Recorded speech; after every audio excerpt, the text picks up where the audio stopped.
आज ही क्लास में हम स्टार्ट कर रहे हैं हमारा paper number 12 of CMA inter, that is management accounting. तो आपके सीएमए इंटर में दो ग्रुप हैं, ग्रुप 1 ग्रुप 2।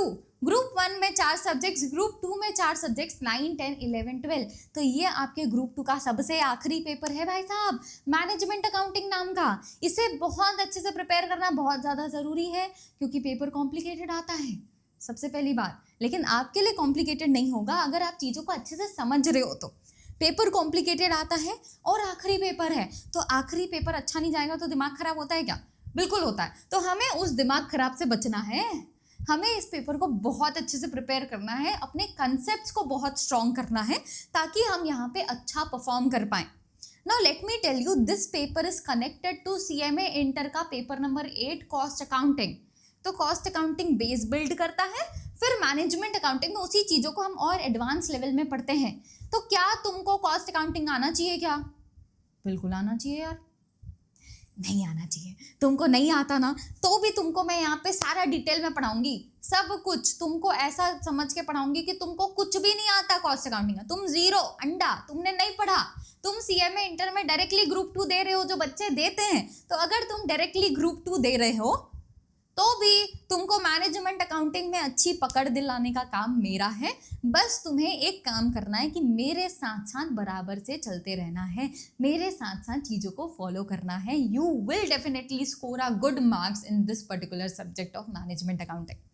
अब इस सब्जेक्ट के अंदर क्या क्या चीज़ें कवर्ड हैं, कैसे पढ़ेंगे हम, उन सब को पहले समझते हैं। फिर उसके बाद आज ही हम स्टार्ट करेंगे हमारा chapter number 1, that is introduction to management accounting. बहुत इंपॉर्टेंट है इंट्रोडक्शन बेसिक से स्टार्ट करना ताकि तुम चीज़ें बेस लेवल से अपने लिए बिल्ड करते चलो, ठीक है।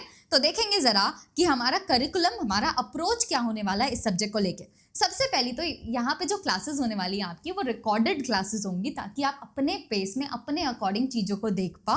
और साथ ही साथ यहाँ पे टोटल हम अप्रोक्सीमेटली 145 आवर्स के आसपास का कंटेंट कवर कर रहे होंगे। 50 to 60 सेशंस होंगे जिसमें आपका ये सारा कवरेज आपको कराया जाएगा। अब कवरेज में कराया क्या क्या जाएगा? 145 आवर्स का कवरेज है, लेकिन क्या क्या कवर्ड होगा? इंस्टीट्यूट का स्टडी मटेरियल बहुत इंपॉर्टेंट है, बेस वहीं से आता है। प्रीवियस अटेम्प्ट के सारे क्वेश्चंस, आपका 2016 सिलेबस हो या 2022। तो क्या हुआ ना, देखो इंस्टीट्यूट हर 4-4 साल में आपके लिए नया नया सिलेबस लेके आती है। तो कोविड की वजह से 2022 में सिलेबस आया जो 2020 में आना चाहिए था, है ना। तो वो थोड़ा सा शिफ्ट हो गया, लेकिन फिर भी हम 2016 सिलेबस से लेके पूरा अभी तक के सारे अटेम्प्ट्स का सारा प्रीवियस अटेम्प्ट का क्वेश्चन यहाँ कवर करेंगे। क्योंकि यार प्रीवियस अटेम्प्ट के क्वेश्चन ना वो लेवल ऑफ क्वेश्चंस आपको दिखाते हैं जो एग्जाम में एक्चुअली पूछे जाते हैं, इसीलिए प्रीवियस अटेम्प्ट के क्वेश्चंस को करना बहुत इंपॉर्टेंट हो जाता है। फिर साथ ही साथ इंस्टीट्यूट आपके लिए मॉडल क्वेश्चन पेपर और मॉक टेस्ट पेपर्स इंट्रोड्यूस करती है, उनसे रिलेटेड क्वेश्चंस भी हम यहाँ कवर कर रहे होंगे। हम यहाँ साथ ही साथ इंस्टीट्यूट ने आपके लिए वर्कबुक भी रिलीज किया है, वो वर्कबुक के क्वेश्चंस भी यहाँ आपको दिखेंगे।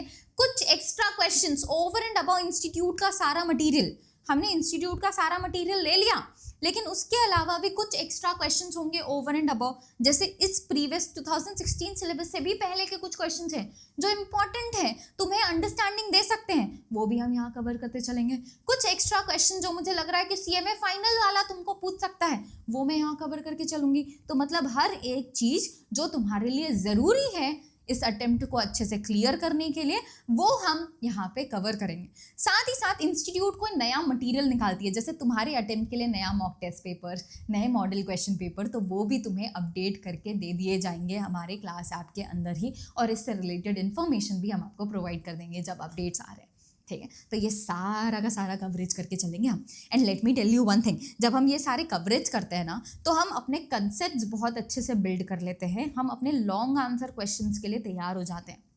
तो आपको एक बात पता होनी चाहिए कि जो आपका मैनेजमेंट अकाउंटिंग का पेपर है, और एल्स आई शुड से कि आपके सीएमए इंटर में हर एक पेपर जो है वो कुछ इस तरीके का दिखेगा, जहां आपके एमसीक्यूज 30 मार्क्स के पूछे जाएंगे और लॉन्ग आंसर क्वेश्चंस आपके होंगे जो 98 मार्क्स के पूछे जाते हैं। 98 + 30 मैम, ये तो 128 होता है। बिल्कुल 128 मार्क्स होता है, लेकिन ये जो लॉन्ग आंसर क्वेश्चन आपसे 98 मार्क्स के पूछे जाते हैं, इसमें से आपको सिर्फ 70 मार्क्स आंसर करना होता है। तो 70 + 30 हो गया 100, है ना। MCQs कैसे रहते हैं? Similar to what was in your CMA foundation.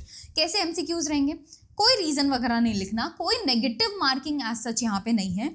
आपके 2 मार्क्स का एक MCQ होगा, मतलब टोटल यहाँ पे आपको 15 MCQs पूछे जाते हैं। आसान होते हैं, कंसेप्ट क्लियर है, MCQs प्रैक्टिस किया तो आप इनको हैंडल कर पाओगे। MCQs कहाँ से प्रैक्टिस करना है बताऊंगी, सब बताऊंगी। आज का काम ही यही है, हमें सबसे पहले ये समझ लेना कि क्या क्या चीज़ें कहाँ कहाँ से आएंगी, तो वो मैं बताऊंगी तुम्हें। लेकिन MCQs जो है वो कवर करना बहुत इंपॉर्टेंट हो जाता है, क्योंकि सोच के देखो, आपको एक सब्जेक्ट में पास होने के लिए 40 मार्क्स चाहिए, जिसमें से 30 यहीं से मिल गया है ना, और आपको अगर एग्रीगेट बनाना है तो 50 मार्क्स चाहिए, जिसमें से 30 यहीं हो रहा है। तो सोच के देखो ये कितना इंपॉर्टेंट है। इवन अगर आप एग्जामिशन स्कोर करना चाहते हो, एग्जामिशन होता है 60 या उससे अबव लेके आना, तो आप वो स्कोर करना चाहते हो तो उसके लिए MCQ छोड़ा नहीं जा सकता, इसके बिना नहीं हो पाएगा। So it's very important for you to prepare MCQs। आसानी से प्रिपेयर किए जा सकते हैं, कहाँ से प्रिपेयर करना है, डेफिनेटली लेट यू नो, ठीक है। आपको ऐसी OMR शीट में गोले भर रहे होते हैं, काम खत्म, कोई रीजन राजन लिखने का जरूरत नहीं है, ठीक है। ये हमारे MCQs होते हैं। साथ ही साथ लॉन्ग आंसर क्वेश्चन है, जो मैंने पहले बता दिया, 98 मार्क्स के होते हैं। कैसे होते हैं 98 मार्क्स से पता है? 7 लॉन्ग आंसर क्वेश्चंस तुमसे पूछे जाते हैं, हर एक क्वेश्चन 14 मार्क्स का होता है, तो 7 × 14 हो गया 98, है ना। इसमें से तुमको सिर्फ 5 आंसर करने हैं। आउट ऑफ 7 सिर्फ कोई 5 आंसर करोगे। एक चीज ध्यान रखना, इंस्टीट्यूट अगर तुम्हें बोल रही है आउट ऑफ 7 तुमको 5 आंसर करना है, तो एक का कुछ पार्ट, एक का कुछ पार्ट, ऐसे करके सातों के कुछ पार्ट सॉल्व करके हमने अपने तरफ से 5 बना दिया। इंस्टीट्यूट मार्क्स नहीं देगी तुम्हें, डोंट डू दैट। इंस्टीट्यूट ने जो क्वेश्चंस का नंबरिंग बनाई है, इंस्टीट्यूट कैसी नंबरिंग करती है बताऊं? MCQ रहता है हमारा क्वेश्चन नंबर 1, जिसके अंदर टोटल 15 MCQs कवर किए जाते हैं। फिर क्वेश्चन नंबर 2 to 8 आपके लॉन्ग आंसर क्वेश्चंस होते हैं। हर एक क्वेश्चन मोस्टली आप देखोगे MA के अंदर कि 2 पार्ट में सब डिवाइडेड है हर एक क्वेश्चन, ठीक है। कुछ ऐसे क्वेश्चन हो सकते हैं जो कुछ एक फुल क्वेश्चन पूछ लिया तुमको 14 मार्क्स का, तो कुछ ऐसे क्वेश्चन होंगे जो सिर्फ एक क्वेश्चन पूछा 14 मार्क्स का, वो पूरा क्वेश्चन सॉल्व करोगे तब 14 मार्क्स मिलेंगे, ठीक है। कुछ क्वेश्चंस ऐसे होंगे जो मोस्ट ऑफ द ऐसे ही दिखेंगे आपको कि 2 सब पार्ट में डिवाइडेड हैं, एक 7 मार्क्स का, दूसरा 7 मार्क्स का। क्या ये दोनों सब पार्ट एक ही चैप्टर से होता है? आंसर इज नो, अलग अलग चैप्टर से होगा, अलग अलग टॉपिक से होगा। So you have to prepare each and everything बहुत अच्छे से, तभी आप एक पर्टिकुलर क्वेश्चन को भी सॉल्व करने के लिए तैयार हो पाते हो, क्योंकि वो अलग अलग जगह से पूछा जाएगा, एक ही जगह से सब कुछ नहीं पूछने वाले हैं, ठीक है। तो आपको जो 5 आप सिलेक्ट कर रहे हो वो 5 को पूरा सॉल्व करना है। ऐसा नहीं कि ये 5 में से कुछ आधा सॉल्व किया और 2 बचे हुए क्वेश्चन में से कुछ नहीं देगी institute marks. Be prepared for this. तुम कोई 5 सिलेक्ट करोगे, वो 5 को ही पूरा सॉल्व करके आओगे 14 मार्क्स के लिए, ठीक है। ये हमारा पेपर पैटर्न होने वाला है। इट्स ऑलवेज सजेस्टेड कि आप पूरा पेपर सॉल्व करें, 100 मार्क्स का अच्छे से, बहुत अच्छे से सॉल्व करके आओ, और इसके लिए रेगुलर क्लासेस रेफर करना ज़रूरी है, चीज़ें अच्छे से प्रिपेयर करना ज़रूरी है, ठीक है। देखेंगे तो हमने यहाँ तक की ज्ञान समझ ली थी क्या, कि इन्हीं की मदद से हम वो लॉन्ग आंसर क्वेश्चंस जो होते हैं उनके लिए अच्छे से प्रिपेयर कर रहे होंगे और अपने कंसेप्ट स्ट्रॉन्ग करेंगे। और उसके बाद आएंगे आपके MCQs, बहुत इंपॉर्टेंट है, समझ लिया है। इन MCQs के लिए मैं तुमको 3 अलग अलग तरीका बता रही हूँ जिसके थ्रू तुम कवर कर सकते हो। पहला, हम इन YouTube प्रीवियस अटेम्प्ट के सारे क्वेश्चंस लाइव कवर कर रहे होंगे 1 month बिफोर योर एग्जाम्स। तो 1 महीने अप्रॉक्सीमेटली पहले हम ये MCQs को लाइव यूट्यूब में कवर करेंगे। सो मेक श्योर कि बिफोर कंप्लीटिंग दिस आप अपना सिलेबस कंप्लीट कर चुके हो, ठीक है। सिलेबस आपको कोशिश करना है कि आप सितंबर अक्टूबर तक सारा निपटा दो, सब कुछ निपटा दो, ताकि आप अक्टूबर का बचा हुआ पीरियड, नवंबर का पीरियड अच्छे से अपने रिविजन्स के लिए दे पाओ, ठीक है। तो ये हम यूट्यूब पे कवर करेंगे, लाइव कवर करेंगे। साथ ही साथ इन क्लास मैंने आपको, देखो इन YouTube जो मैं कवर करा रही हूँ वो सिर्फ प्रीवियस अटेम्प्ट के क्वेश्चंस हैं। इंस्टीट्यूट MCQ बैंक निकालती है, चैप्टर वाइज MCQs निकालती है, जो आपके स्टडी मटेरियल के आखिरी में दिया हुआ है इंस्टीट्यूट के स्टडी मटेरियल में, समझ रहे हो। तो बहुत सारे और अलग अलग रिसोर्सेज हैं जिससे MCQ पूछा जाता है। तो मैंने क्या किया है ना, उसका सारे का वीडियो बना के आपके क्लास ऐप में प्रोवाइड कर दिया है, आप वहाँ से उसे कवर कर सकते हैं। और वो भी ना लास्ट ऑप्शन रखना, उससे पहले प्रेफर करना कि हर एक चैप्टर कंप्लीट करने के बाद मैंने आपको एक MCQ का सेशन प्रोवाइड किया after completion of that chapter itself. आप उसको वहाँ पे क्या करना है ना, आपको ऐसे टिक कर करके भरते हैं ना MCQ, वो आप इन ऐप, अपने क्लास ऐप के अंदर ही कवर कर सकते हो। तो वहाँ से उसे कवर कर लेना बहुत इंपॉर्टेंट है। खुद से अंडरस्टैंडिंग लग जाएगी कि तुमसे MCQs बन भी रहे हैं, नहीं बन रहे हैं, कहाँ इंप्रूव करने की ज़रूरत है, वो समझ आ जाता है, ठीक है। तो ये ज़रूर करेंगे MCQs हर एक चैप्टर कंप्लीशन के बाद। फिर इसके बाद रिविजन्स की बात करूँ तो अभी हमने सब कुछ कवर किया, लॉन्ग आंसर क्वेश्चंस कवर किए, एमसीक्यूज कवर किए। अब हम रिवाइज करेंगे इन चीज़ों को। ये रिविजन के लिए दो चीज़ें हैं तुम्हारे पास। पहला, मैराथन इन यूट्यूब आपको प्रोवाइड किया जाएगा, 10 to 12 आवर्स का होगा, जिसके अंदर हमारा सारा कवरेज हम कर रहे होंगे, सारी चीज़ों को रिवाइज कर रहे होंगे जो क्लासेस में पढ़ा है। साथ ही साथ मैंने इस बार आपके लिए एक नया फीचर ऐड किया है, जहाँ पे हम वन शॉट रिविजन्स करेंगे। ये वन शॉट रिविजन्स अराउंड हम हर एक वीक कर रहे होंगे, ताकि आपके हर एक स्पेसिफिक टॉपिक को हम एक ही वन शॉट के अंदर कवर कर लें, रिवाइज कर लें। ये लाइव होगा, जहाँ हम साथ कनेक्ट करके ये चीज़ों को कवर कर रहे होंगे, और साथ ही साथ मैं तुमको बैकअप रिकॉर्डिंग्स भी इसकी प्रोवाइड करने वाली हूँ। तो ऐसा नहीं कि तुमको सिर्फ और सिर्फ लाइव सेशन में जुड़ा तभी मिलेगा, नहीं जुड़ पा रहे हो किसी कारणवश, तो तुम्हें ये बैकअप भी मिलेगा। लेकिन मेक श्योर कि तुम लाइव ज्वाइन कर रहे हो, एक अच्छा इंटरैक्टिव सेशन होगा, तुम अपने डाउट्स वगैरह भी यहाँ पे पूछ सकते हो।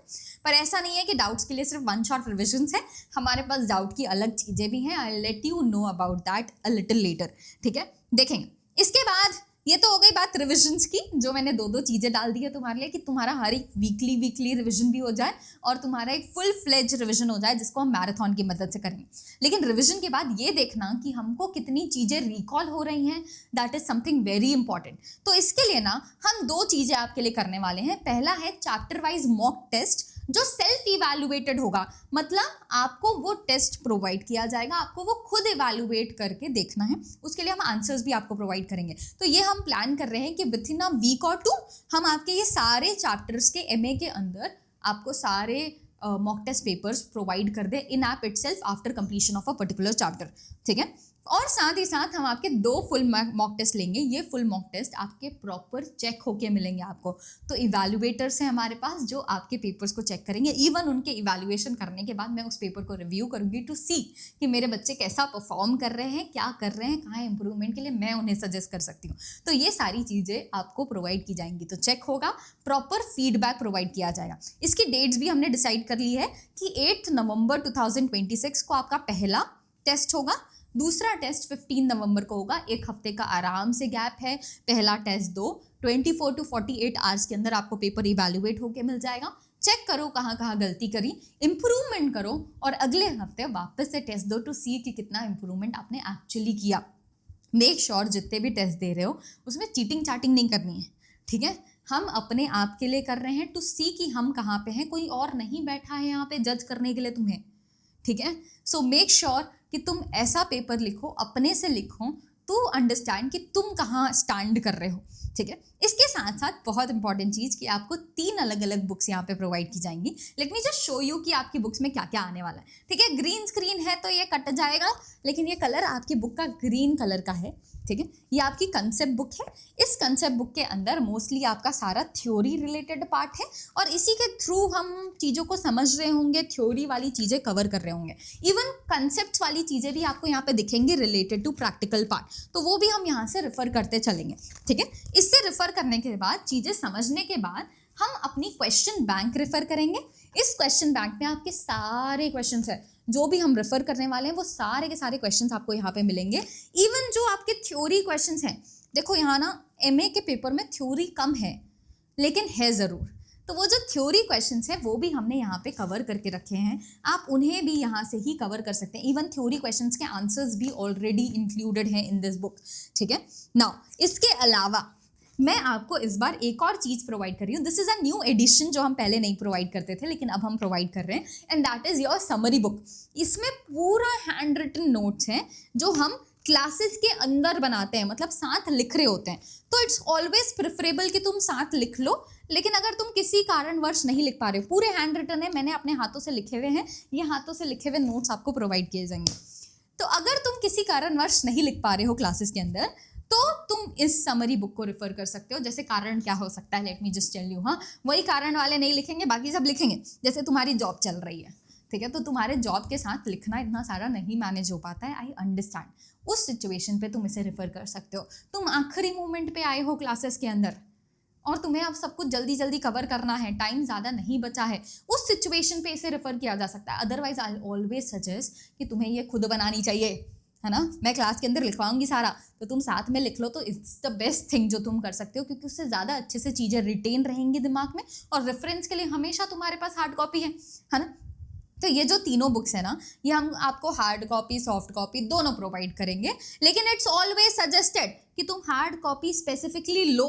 ऑप्शन है वहाँ पे कि हार्ड कॉपी सिलेक्ट करके लिया जा सकता है, नहीं लिया जा सकता। आई सजेस्ट यू कि हार्ड कॉपी अलग से सिलेक्ट करके लेंगे भाई साहब। क्यों? क्योंकि ना ये जो हार्ड कॉपीज़ हैं, it's the most important thing, आपकी स्टडी को एफिशिएंट बनाती हैं हार्ड कॉपीज, तो मैं तुमसे ज़्यादा नहीं चार्ज कर रही। Let me just tell you, अभी हमने जब से समरी बुक ऐड करी हमारा खर्चा ज़्यादा हो गया जितने में हम आपको देते हैं बुक, लेकिन फिर भी हमने प्राइजेस नहीं बदले हैं बिकॉज वी वॉन्ट कि तुम हार्ड कॉपी स्पेसिफिकली लो यहाँ पे, ठीक है। तो मेक श्योर कि तुम ये हार्ड कॉपीज स्पेसिफिकली ऐड कर रहे हो अपनी क्लासेस के अंदर, ठीक है। इसके साथ साथ हम यहाँ पे 2 नोटबुक्स बनाएंगे, ठीक है। 2 नोटबुक बनाएंगे, एक क्लास नोट्स होंगे जिसमें हम सारे प्रैक्टिकल क्वेश्चंस भर भर के सॉल्व करेंगे। एमए के अंदर बहुत इंपॉर्टेंट है प्रैक्टिस करना, तो हम अच्छे से शिद्दत से भर भर के प्रैक्टिस करेंगे इस क्लास नोट्स के अंदर। ये क्लास नोट्स की सॉफ्ट कॉपी एज रेफरेंस आपको प्रोवाइड की जाएगी, ठीक है। और साथ ही साथ ये जो समरी नोट्स हैं, आई ऑलरेडी टोल्ड यू हम समरी नोट्स क्लास में बनाते हैं। ये समरी नोट्स स्पेसिफिकली इसलिए हैं ताकि 1 डे बिफोर एग्जाम आप जब रिविजन्स कर रहे हो तो आप इसे रेफर कर पाओ। इससे सारे कंसेप्ट्स आपके गो थ्रू हो जाएंगे, आसानी से हो जाएंगे। 4 अलग अलग चीज़ें रेफर करने की जरूरत नहीं, एक ही चीज़ से सब कुछ हो जा रहा है, इसीलिए हम ये समरी नोट्स बनाते हैं। ये समरी नोट्स हार्ड कॉपी में मिल रहा है, लेकिन इट्स ऑलवेज सजेस्टेड कि हाथ से लिखो, ठीक है। पेन और हाइलाइटर आपको रेड ब्लैक ब्लू पेन रखनी है अपने पास, और एक येलो कलर का हाइलाइटर रख लेना ताकि जहाँ भी हाइलाइट्स वगैरह करने हैं वो हम कर पाएँ और अपने नोट्स को थोड़े प्रेजेंटेबल बना पाएँ ताकि बार बार उसे रेफर किया जा सके, ठीक है। हमारे जो डाउट्स हैं वो 2 तरीके से सॉल्व होंगे। पहला, इन ऐप आप पूछ सकते हो या फिर आपको एक व्हाट्सएप नंबर दिया जाएगा आफ्टर इनरोलमेंट, वो व्हाट्सएप नंबर पे भी आप मैसेज कर सकते हो। इन ऐप आपके लिए एक बेटर ऑप्शन है कि वहाँ पे ना चैप्टर वाइज डाउट्स होते हैं, तो आप जब भी डाउट्स वाले सेक्शन पे जाते हो तो वहाँ पे आप चैप्टर वाइज डाउट्स पूछ सकते हो, which is a good thing there. लेकिन अगर आपको लग रहा है आपको व्हाट्सएप में पूछना चाहिए तो व्हाट्सएप पे भी पूछ सकते हैं। आपको जो नंबर दिया जाएगा वो मेरा ही नंबर होगा। 24 to 48 आवर्स के अंदर आपको आपके डाउट्स का रिजोल्यूशन मिल जाएगा। लग रहा है व्हाट्सएप पे क्लियर नहीं हो रहा है तो हम मीट वगैरह में भी कनेक्ट कर सकते हैं और चीज़ें अच्छे से अंडरस्टैंड कर सकते हैं। इट्स जस्ट दैट मुझे चाहिए कि तुम्हारी क्लासेस तुम्हें फील हो कि मैं हूँ तुम्हारे साथ हर एक पॉइंट ऑफ टाइम में जो मैं रहूँगी। हम 1 शॉट रिविजन से भी हर एक वीक कनेक्ट करते रहेंगे, तो इट्स लाइक रिकॉर्डेड जब क्लासेस होती है ना तो तुम्हें अपना एक फ्रीडम मिल रहा है कि तुम जितना जल्दी कवर करना चाहते हो तुम आसानी से कर सकते हो। लेकिन साथ ही साथ जब हम 1 शॉट रिविजन लाइव कर देते हैं ना तो इससे एक तुमको एक्सेस भी मिल रहा है पूरा कम्युनिटी का, जहाँ पे हम साथ में इंटरेक्ट कर रहे हैं और चीज़ें अच्छे से समझ रहे हैं। तो ये तुम्हारा फायदा होने वाला है इस रिकॉर्डेड और 1 शॉट रिविजन वाली लाइव क्लास का, ठीक है। चलो, पेपर पैटर्न तुमको पहले ही बता दिया। Now let me just show you कि कितने चैप्टर्स हैं एमए के अंदर और कैसे सीक्वेंस में हम पढ़ने वाले हैं। तो ये ना मेरा पेपर एनालिसिस है जो मैंने किया है अभी नए सिलेबस 2022, अब नया नहीं रहा, बहुत पुराना हो गया, अब तो और नया आने वाला है ना। तो 2022 सिलेबस के हिसाब से मैंने आपका ये पूरे जो अभी तक के अटेम्प्ट्स हुए हैं इसके वो सब अटेम्प्ट्स का पूरा एनालिसिस किया है और उसके हिसाब से निकाला है कि किसमें से कितने कितने मार्क्स के पूछे जाते हैं हर एक चैप्टर से, ठीक है। वो मार्क्स लिखा है और उसके साथ साथ कौन कौन से चैप्टर्स हैं आपके वो लिखे हुए हैं। इवन क्वेश्चन नंबर भी मैंने मेंशन किया है कि जो रीसेंट अटेम्प्ट में क्वेश्चन आया था वो किस क्वेश्चन नंबर के सीक्वेंस में आया था।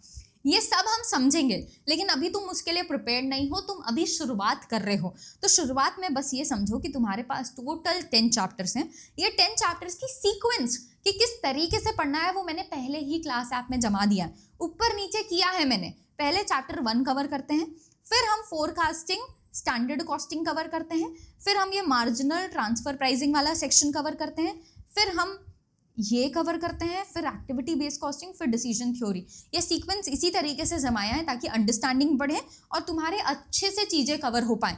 तो सेम सीक्वेंस फॉलो करेंगे जैसा मैंने क्लास ऐप के अंदर चीज़ें करवाई हैं, ठीक है। सारी अपडेट्स सब कुछ आपको क्लास ऐप के अंदर मिलेगी। इवन हम आपको व्हाट्सएप पे भी कनेक्ट करते रहेंगे जो भी अपडेट्स आ रही हैं उनसे रिलेटेड। सो अब हम स्टार्ट करने वाले हैं हमारा पहला चैप्टर के साथ, that is introduction to management accounting. If you think कि तुमको ये क्लास ये डेमो लेक्चर समझ आ रहा है, चीज़ें अच्छे से बैठ रही हैं, तो आप क्लासेस के लिए एनरोल कर सकते हो, लिंक नीचे डिस्क्रिप्शन बॉक्स में दिया हुआ है, ठीक है। चलो, तो अब हम स्टार्ट करेंगे हमारे पहले चैप्टर के साथ, introduction to management accounting. Demo देखो बढ़िया से, फिर ही उसके बाद क्लासेस के लिए एनरोल करना। और अभी तुम्हारे पास डिस्काउंट्स वगैरह भी चल रहे हैं, जाके फ़ायदा उठाओ बढ़िया से, है ना। चलो, मैंने 2 कॉपी बनाने बोली है, एक कंसेप्ट बुक की, एक तुम्हारी क्लास नोट्स की। तो हम स्टार्ट कर रहे हैं नार कंसेप्ट बुक, ठीक है। लिखेंगे यहाँ पे chapter 1 introduction to management accounting.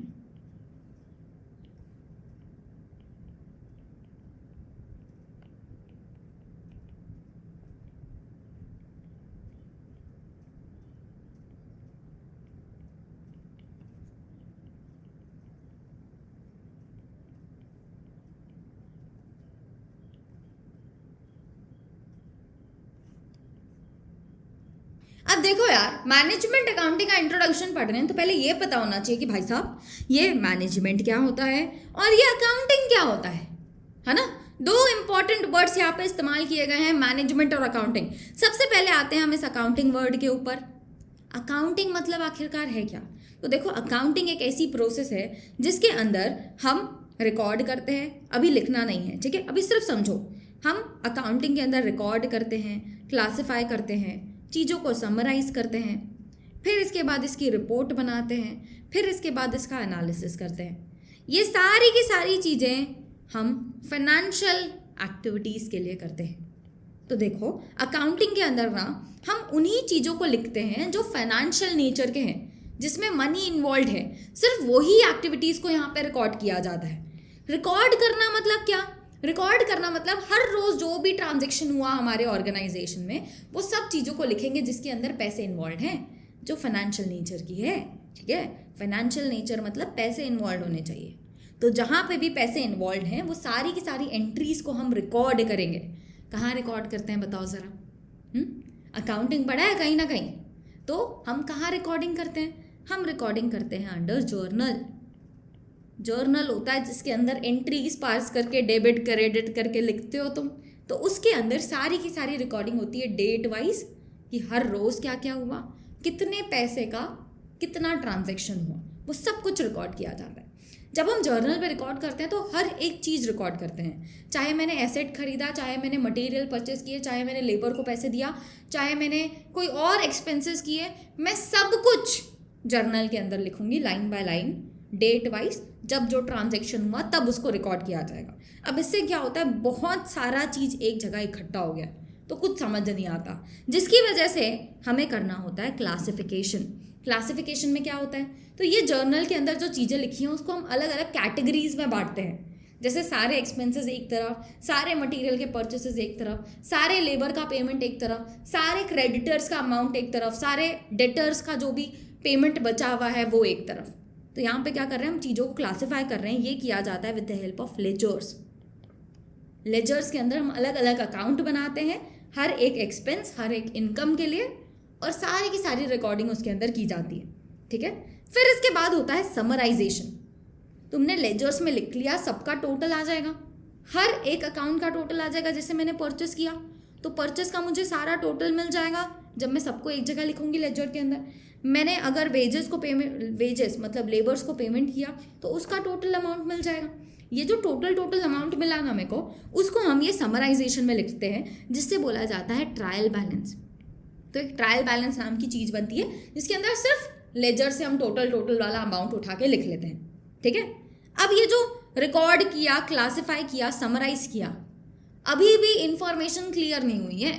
इसके बाद हम रिपोर्ट्स बनाते हैं। रिपोर्ट्स के अंदर आते हैं फाइनेंशियल स्टेटमेंट्स। फाइनेंशियल स्टेटमेंट्स में हम बनाते हैं profit and loss account, balance sheet, ताकि हमें पता चल सके कि हमारी ऑर्गेनाइजेशन का प्रॉफिट कितना आ रहा है, कितने लॉसेस हो रहे हैं, कितने एसेट्स हैं, कितने लाइबिलिटीज़ हैं। एसेट्स लाइबिलिटीज़ के लिए बैलेंस शीट बनाई जाती है, प्रॉफिट और लॉस जानने के लिए प्रॉफिट और लॉस अकाउंट बनाया जाता है, ठीक है। तो ये जो ट्रायल बैलेंस में इंफॉर्मेशन आई है, इसकी मदद से हम पता करते हैं कि हमारा प्रॉफिट और लॉस कितना हो रहा है, हमारे पास कितने एसेट्स, कितनी लाइबिलिटीज़ हैं, ठीक है। अब इसके बाद रिपोर्ट बन गया। ये रिपोर्ट बनने के बाद इसका एनालिसिस होता है। सिर्फ रिपोर्ट बनाने से काम नहीं चलेगा, जो भी रिपोर्ट में लिखा है उसे एनालाइज किया जाता है कि क्या बिजनेस अच्छा परफॉर्म कर रहा है कि नहीं कर रहा है, कहाँ कहाँ हमें इम्प्रूवमेंट करने की ज़रूरत है। ये सारी इन्फॉर्मेशन को एनालाइज किया जाता है, ठीक है। ये सब काम कहाँ होता है, अकाउंटिंग के अंदर होता है। अकाउंटिंग को क्या बोला जाता है पता है? Accounting is the language of business. Business की लैंग्वेज है ये। जैसे एक फॉरेन लैंग्वेज होती है ना, जैसे समझ लो मुझे मलयाली नहीं आती, ठीक है, मुझे तेलुगु नहीं आती, तो ये सारी भाषा मुझे नहीं आती, मुझे समझ भी नहीं आता अगर कोई बोल रहा होगा तो। इन दैट केस ये लैंग्वेज मेरे लिए कैसी है, फॉरेन लैंग्वेज, जो मुझे नहीं समझ आ रही बिल्कुल भी। तो मुझे अगर इस लैंग्वेज को अंडरस्टैंड करना है तो मुझे क्या करना पड़ेगा, पहले उस लैंग्वेज को सीखना पड़ेगा. You have to learn before understanding it. Similar way में अकाउंटिंग भी एक ऐसी लैंग्वेज है जिसे अगर तुम्हें समझना है तो उससे पहले तुम्हें उसे सीखना पड़ेगा. You have to learn before understanding. ठीक है मैम, अभी लिखना है क्या? इतना सारा लिख दिया आपने? बिल्कुल नहीं लिखना है. ऐसे कचरा तुमको करने दूंगी क्या मैं कॉपी में? नहीं करना है कचरा. ये कचरा सिर्फ समझने के लिए है. ठीक है, तुम्हें इस भाषा को समझना पड़ेगा बिफोर अंडरस्टैंडिंग. अब सोच के देखो यार, क्यों किया हमने इतना झंझट अकाउंटिंग के अंदर? मैं रिकॉर्ड कर रही हूँ, क्लासिफाई कर रही हूँ, समराइज कर रही हूँ, रिपोर्ट कर रही हूँ, एनालाइज कर रही हूँ, ये सारी फाइनेंशियल एक्टिविटी को क्यों कर रही हूँ भाई साहब? क्यों ये अलग से एक और लैंग्वेज है जो हमें सीखने की ज़रूरत है? हमारी लैंग्वेज में बात कर रहे हैं, शांति नहीं है तुम्हें एक और लैंग्वेज लेके आ जानी है, अकाउंटिंग जो भी सीखे अब हम. हाँ, तो भाई साहब ये हमें सीखना है और ये हमें लैंग्वेज सीखनी है, ये हमें ये एनालिसिस वगैरह करना है, सारा recording, classifying, summarising, reporting, analysis सब कुछ करना है. क्यों करना है? क्योंकि हमें इंफॉर्मेशन देनी है टू आवर यूजर्स. अकाउंटिंग की मदद से निकलती है अकाउंटिंग की इंफॉर्मेशन. ये जो अकाउंटिंग की इंफॉर्मेशन होती है वो हमें यूज़र्स को देनी पड़ती है. ये जो यूज़र लोग होते हैं ना, ये यूज़र्स हमारी अकाउंटिंग की इंफॉर्मेशन की मदद से डिसीजंस बनाते हैं कि उन्हें हमारे बिजनेस में इन्वेस्टेड रहना है, नहीं रहना है, हमारे बिजनेस से उनका फ़ायदा होगा, नहीं होगा. ये सब कुछ ये यूज़र्स हमारी अकाउंटिंग इंफॉर्मेशन के थ्रू डिसीजंस लेते हैं. ठीक है, तो इन यूज़र्स को इन्फॉर्मेशन देने के लिए हमें अकाउंटिंग करनी पड़ेगी. अब भाई साहब है कौन ये यूज़र्स जिनकी वजह से हमको इतना सारा काम करना पड़ रहा है? बताओ ज़रा. हाँ, इतना सारा झंझट पालेंगे. एक फाइनेंशियल अकाउंटिंग पढ़ते हैं, फिर कॉस्ट अकाउंटिंग भी पढ़ते हैं, फिर मैनेजमेंट अकाउंटिंग भी पढ़ रहे हैं, सिर्फ ये यूज़र्स की वजह से. कौन है आखिरकार ये यूज़र्स? हमें बिल्कुल पता होना चाहिए, है ना. अब हमें पता होना चाहिए तो इसके बारे में ज्ञान देखेंगे, पर अभी तक जितना सीखा है उसे पहले लिखते हैं बढ़िया तरीके से. क्या क्या सीखा कि अकाउंटिंग के अंदर रिकॉर्ड करते हैं, क्लासिफाई करते हैं, समराइज करते हैं, रिपोर्ट करते हैं, एनालिसिस करते हैं फाइनेंशियल एक्टिविटी का. अकाउंटिंग एक लैंग्वेज है बिजनेस की जिसके थ्रू बिजनेस कम्युनिकेट करता है. जैसे एक फॉरेन लैंग्वेज होती है जिसे पहले सीखना पड़ता है बिफोर अंडरस्टैंडिंग, सिमिलर वे में आपको अकाउंटिंग को भी पहले लर्न करना पड़ेगा बिफोर अंडरस्टैंडिंग इट. जैसे तुम जब पहली बार तुमने अकाउंटिंग पढ़ा होगा तो तुमको सिखाया गया होगा कि डेटर्स क्या होता है, क्रेडिटर्स क्या होता है, क्या क्या रूल्स होते हैं यहाँ पे, एक्सपेंसेस क्या होते हैं, कैश क्या होता है, बैंक क्या होता है. ये सब कुछ हमको बढ़िया से सिखाया गया है ना. तो पहले वर्ड्स को हमने अच्छे से लर्न किया, सीखा, अकाउंटिंग बनती कैसी है वो सीखा, फिर उसके बाद हमें समझ आया कि भाई साहब अकाउंटिंग के अंदर आखिरकार हो क्या रहा है ना. चलो, सो अब इसके बारे में हम लिखने वाले हैं. ये ज्ञान हमारे कोई काम का नहीं है, इसको हटा दो यहाँ से.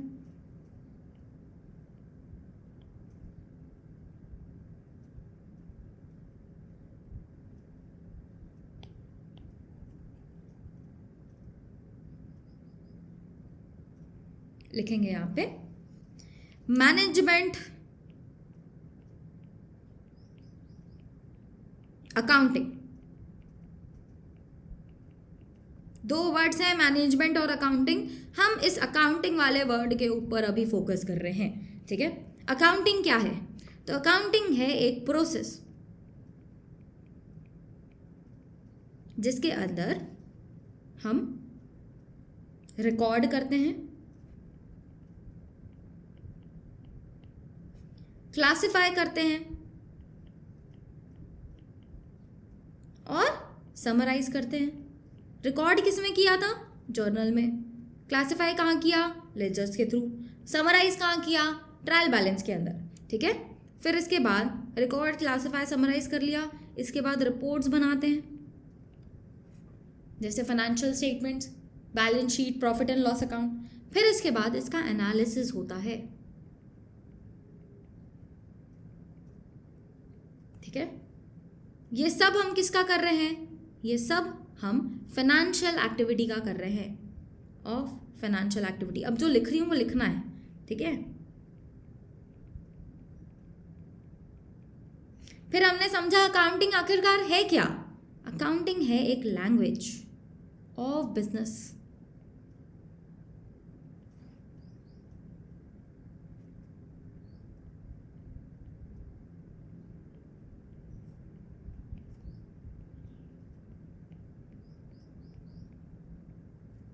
लैंग्वेज ऑफ बिजनेस, ये किसकी तरह है? ये एक फॉरेन लैंग्वेज की तरह है जिसे हमें पहले सीखना होता है बिफोर अंडरस्टैंडिंग।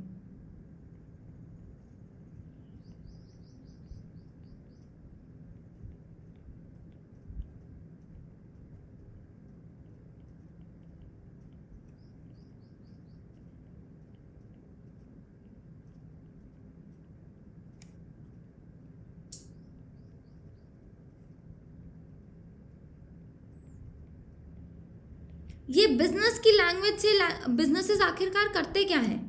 तो businesses with the help of this language करते हैं कम्युनिकेट। किससे कम्युनिकेट करते हैं? With users. क्यों ये यूजर्स के साथ हमें कम्युनिकेट करना है भाई साहब? तो ये जो यूजर्स हैं ये with the help of our accounting information, जो तुमने अकाउंटिंग की उससे जो इन्फॉर्मेशन निकलती है उसे बोला जाता है अकाउंटिंग इन्फॉर्मेशन। ठीक है, तो ये जो हमारे यूजर्स हैं वो with the help of accounting information क्या करते हैं? डिसीजंस बनाते हैं।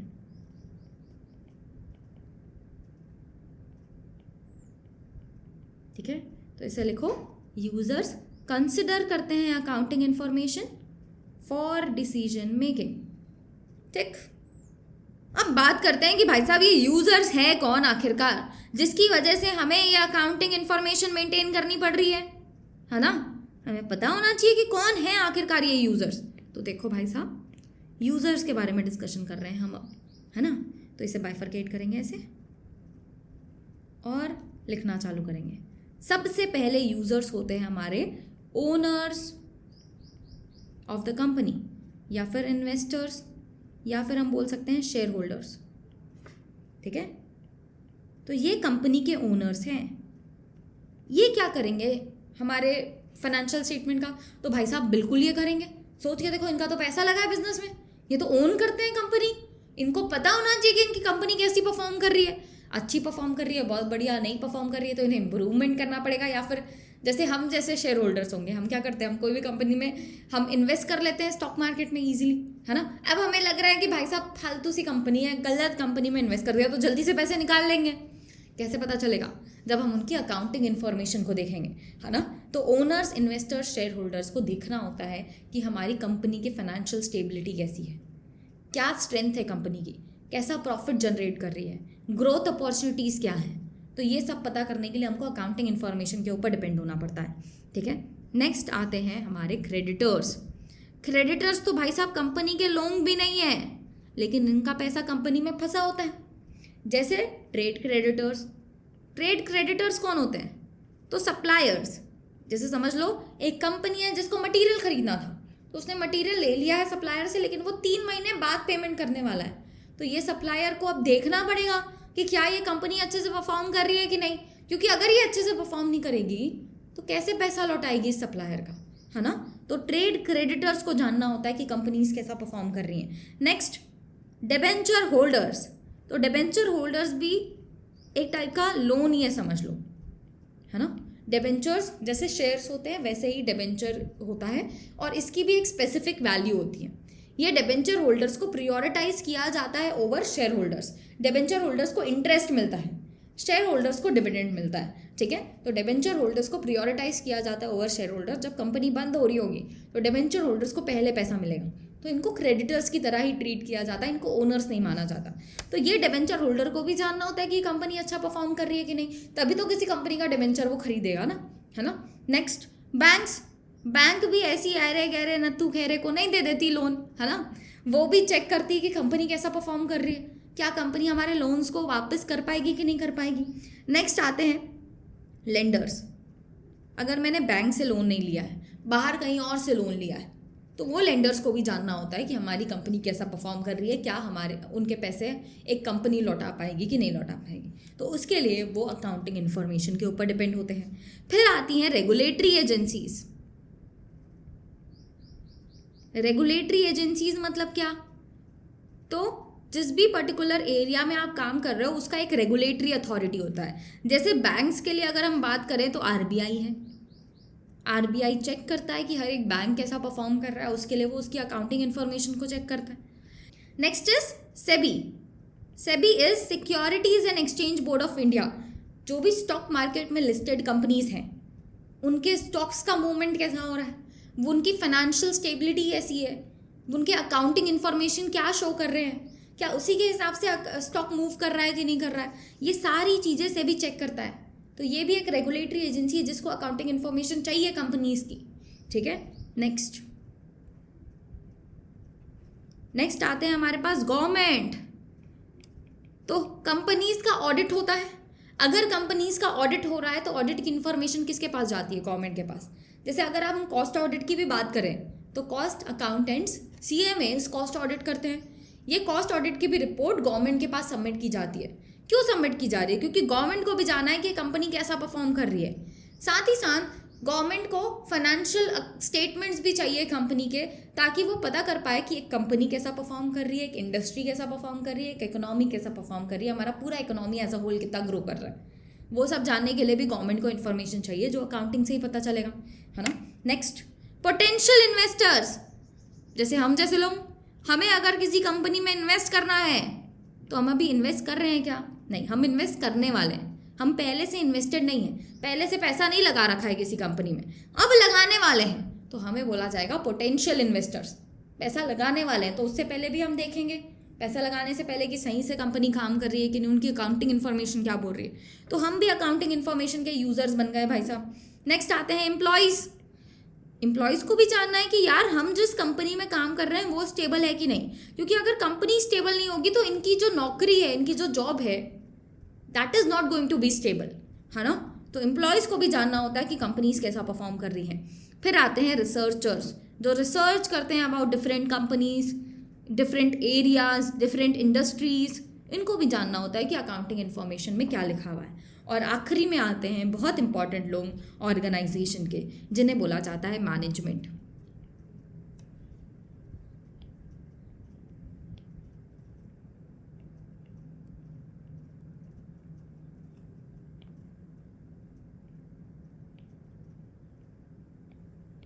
तो मैनेजमेंट को भी जानना होता है कि हमारी कंपनी कैसा परफॉर्म कर रही है।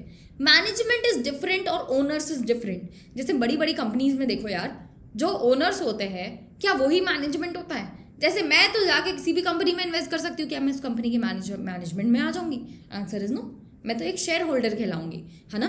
तो मैनेजमेंट अलग होता है कंपनी का, कंपनी के शेयर होल्डर्स, ओनर्स को अलग रखा जाता है। मैनेजमेंट वो लोगों को लेके आया जाता है जो स्पेशलाइज्ड है उस एरिया में, जो उस कंपनी को प्रॉपरली हैंडल कर सकते हैं। ओनर्स का काम है सिर्फ पैसे लगाना, थोड़ा बहुत ज्ञान देना। काम कौन करेगा एक्चुअली एक कंपनी के अंदर? मैनेजमेंट है जो काम करेगा, है ना। तो अलग अलग लोगों की अलग अलग इन्फॉर्मेशन की रिक्वायरमेंट है, और हर एक रिक्वायरमेंट अकाउंटिंग इन्फॉर्मेशन के थ्रू फुलफिल की जा सकती है। और अगर आप नोटिस करो यार, तो यहाँ से लेके यहाँ तक के जो लोग हैं एक्सेप्ट मैनेजमेंट, इन सब की रिक्वायरमेंट एक ही टाइप की है। इन सबको चाहिए फाइनेंशियल स्टेटमेंट्स, क्योंकि फाइनेंशियल स्टेटमेंट से इन सब की इंफॉर्मेशन पता लगाई जा सकती है। ओनर्स को स्ट्रेंथ पता चल जाएगी, कंपनी की प्रॉफिटेबिलिटी पता चल जाएगी, ग्रोथ के एरियाज पता चल जाएंगे। क्रेडिटर्स को भी दिख जाएगा कि ये कंपनी कैसा परफॉर्म कर रही है, क्या इसके पास पैसे हैं कि नहीं। रेगुलेटरी एजेंसीज को जो इन्फॉर्मेशन चाहिए वो फाइनेंशियल स्टेटमेंट से मिल जाएगी। गवर्नमेंट को भी इन्फॉर्मेशन चाहिए जो फाइनेंशियल स्टेटमेंट से मिल जाएगी। पोटेंशियल इन्वेस्टर्स, हम भी फाइनेंशियल स्टेटमेंट देख के डिसाइड करते हैं कि कंपनी कैसा परफॉर्म कर रही है। एम्प्लॉयज और रिसर्चर भी फाइनेंशियल स्टेटमेंट के ऊपर डिपेंड होते हैं। पर भाई साहब, ये जो मैनेजमेंट वाले लोग हैं ना, इनको चाहिए होती अलग टाइप की इंफॉर्मेशन, ठीक है। इनको चाहिए कॉस्ट रिपोर्ट, इनको चाहिए हमारा बजट कि आगे कंपनी कैसे परफॉर्म करने वाली है, इनको चाहिए परफॉर्मेंस रिपोर्ट, और इनको और भी भाई बहुत सारी चीज़ें चाहिए होती है कि कंपनी का फोरकास्ट कैसा है, कंपनी पास्ट में कैसा परफॉर्म कर रही है, फ्यूचर में कैसा परफॉर्म करेगी। तो मतलब भाई साहब, मैनेजमेंट वाले लोगों की जो नीड है of accounting information, that is different from other users. इनको कुछ अलग ही टाइप की इंफॉर्मेशन चाहिए होती है, और इनकी जो इंफॉर्मेशन की रिक्वायरमेंट है वो कौन फुलफिल करता है? ये फुलफिल करता है मैनेजमेंट अकाउंटिंग, ठीक है। Management accounting is accounting for the management. हम अकाउंटिंग कर रहे हैं किसके लिए? मैनेजमेंट के लिए। मैनेजमेंट की रिक्वायरमेंट्स, मैनेजमेंट की जो भी नीड है इंफॉर्मेशन की, वो नीड को फुलफिल करने के लिए, ठीक है। लिखेंगे यहाँ पे need of accounting information for management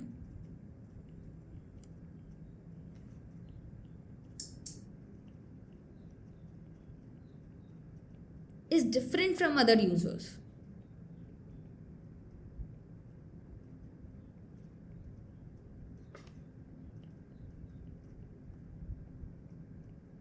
And fulfilled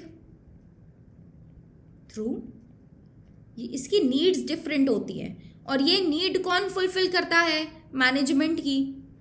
ये नीड फुलफिल करता है मैनेजमेंट अकाउंटिंग।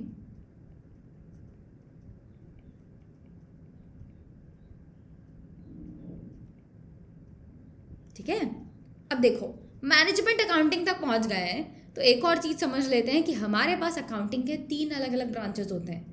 पहला होता है फाइनेंशियल अकाउंटिंग, दूसरा होता है कॉस्ट अकाउंटिंग, तीसरा होता है मैनेजमेंट अकाउंटिंग। ये 3 अलग अलग ब्रांचेस के बारे में समझना बहुत ज़्यादा ज़रूरी है ताकि आपको समझ आए कि डिफरेंस क्या है इन सब के बीच में, है ना। तो अकाउंटिंग में हमारे पास 3 अलग अलग ब्रांचेस हैं। सबसे पहला आता है financial accounting,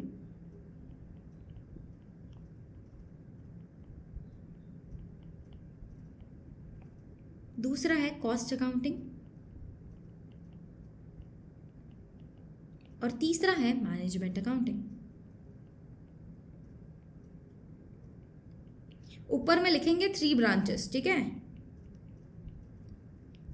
3 branches.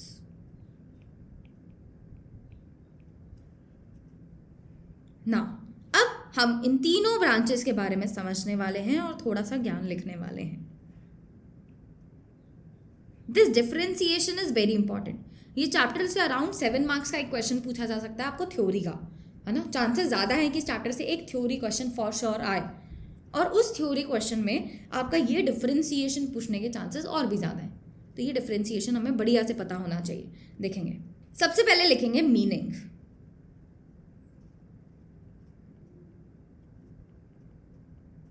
Financial accounting मतलब क्या? तो फाइनेंशियल अकाउंटिंग मतलब recording, classifying and summarizing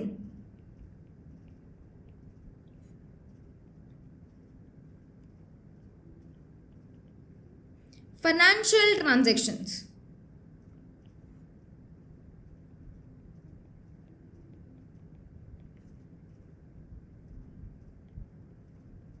of organization. Recording, classifying, summarizing of financial transactions of organization is known as financial accounting. Financial accounting के अंदर ही आप ये रिकॉर्ड, क्लासिफाई, समराइज वाला काम करते हो। फाइनेंशियल स्टेटमेंट्स जो बनते हैं, P&L अकाउंट, बैलेंस शीट, ये सब कुछ बनाने वाला काम किसका है? फाइनेंशियल अकाउंटिंग का है। ये सारे के सारे फाइनेंशियल ट्रांजेक्शंस ऑफ ऑर्गेनाइजेशन से डील करते हैं, ठीक है। नेक्स्ट, इसके बाद आता है कॉस्ट अकाउंटिंग। कॉस्ट अकाउंटिंग का काम है कि ये भी रिकॉर्ड करेंगे, ये भी क्लासिफाई करेंगे, समराइज करेंगे, लेकिन किसको करेंगे? ये फोकस करते हैं कॉस्ट डाटा के ऊपर।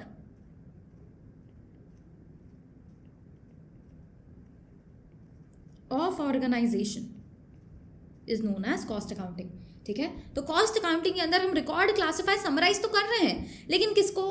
सिर्फ और सिर्फ कॉस्ट डाटा को। कॉस्ट डाटा मतलब क्या? तो जब कॉस्ट अकाउंटिंग की बात होती है ना, तो कॉस्ट अकाउंटिंग सिर्फ और सिर्फ ऑपरेशंस के ऊपर फोकस करता है। जो भी मेन ऑर्गेनाइजेशन का काम होता है उस काम से रिलेटेड, जैसे मेरा काम है प्रोडक्ट बनाना, मैं ये कैलकुलेटर बनाती हूँ, तो इस कैलकुलेटर बनाने से रिलेटेड जो भी खर्चे होंगे वो खर्चों से हमारा कॉस्ट अकाउंटिंग डील करता है, जिसे हम कॉस्ट डाटा ऑफ ऑर्गेनाइजेशन बोलते हैं, ठीक है। तो कॉस्ट अकाउंटिंग डील करता है विद कॉस्ट डाटा, इसका रिकॉर्डिंग, क्लासिफाइंग, समराइजिंग करता है। फाइनेंशियल अकाउंटिंग डील करता है with all the financial transactions of the organization, ठीक है। नेक्स्ट बात करते हैं management accounting. Management accounting is something different. This is not going to be recording, classifying, summarizing, क्योंकि वो काम तो फाइनेंशियल और कॉस्ट वालों ने कर दिया। फाइनेंशियल वालों ने सारे फाइनेंशियल ट्रांजेक्शन के लिए कर दिया, कॉस्ट वालों ने स्पेसिफिकली उस प्रोडक्ट और सर्विस के लिए कर दिया जो हम कस्टमर को प्रोवाइड करते हैं। तो मैनेजमेंट अकाउंटिंग आखिरकार करता क्या है? तो accounting in which both financial and non-financial information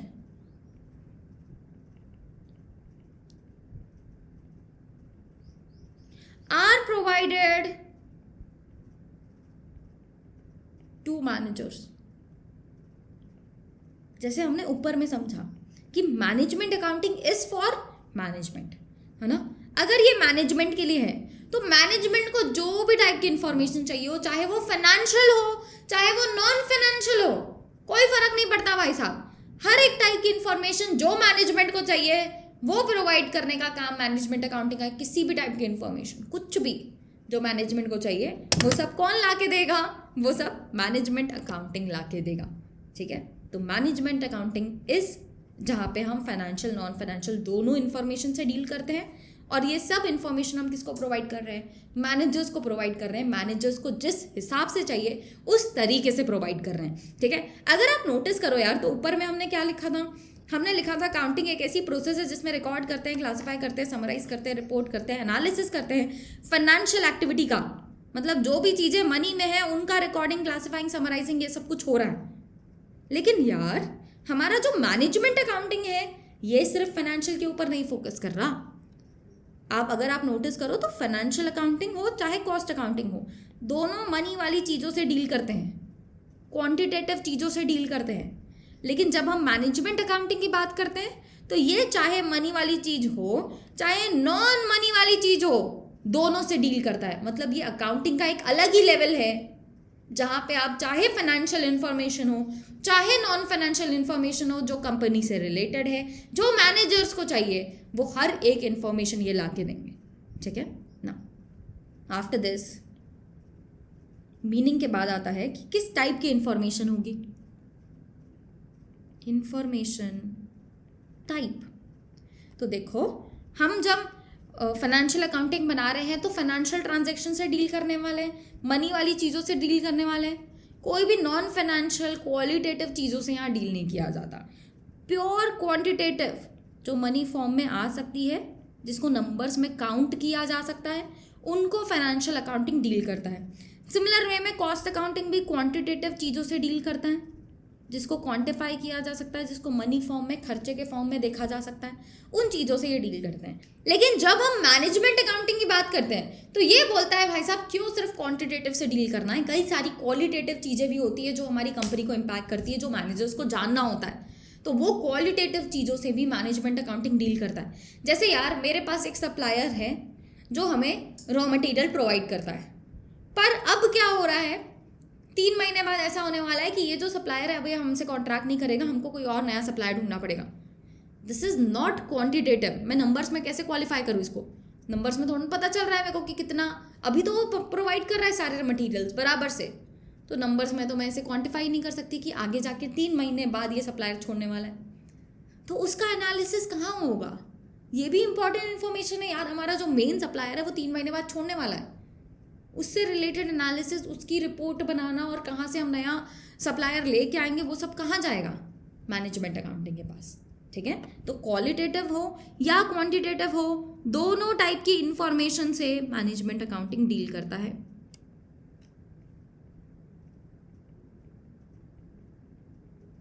ठीक है, कंटिन्यू करेंगे इसे आगे। ऐसे बाइफर्केशन कर लेना है, हाँ, ये 3 पार्ट में से डिवाइड कर लेंगे। ऐसा नहीं कि हम तो लिखे जा रहे हैं बिना कौन स्केल ढूंढे, कौन लाइन खींचे, छोड़ो, हम तो लिखे जा रहे हैं आजू बाजू में, बस ऐसे नहीं करना है। अच्छे से साफ सुथरा, पहली क्लास है, पहली क्लास में बिल्कुल नाटक नहीं करते, ठीक है no. After this statutory requirement. तो बताओ जरा किसकी स्टैट्यूटरी रिक्वायरमेंट है, कौन सा इनमें से लीगली रिक्वायर्ड है? तो financial accounting is the accounting जो सारी की सारी कंपनीज के लिए लीगली रिक्वायर्ड है। मतलब अगर आप कंपनी बना रहे हो तो आपको फाइनेंशियल स्टेटमेंट्स बनाने पड़ेंगे, फाइनेंशियल अकाउंटिंग करनी पड़ेगी, ठीक है। तो लीगली मैंडेटरी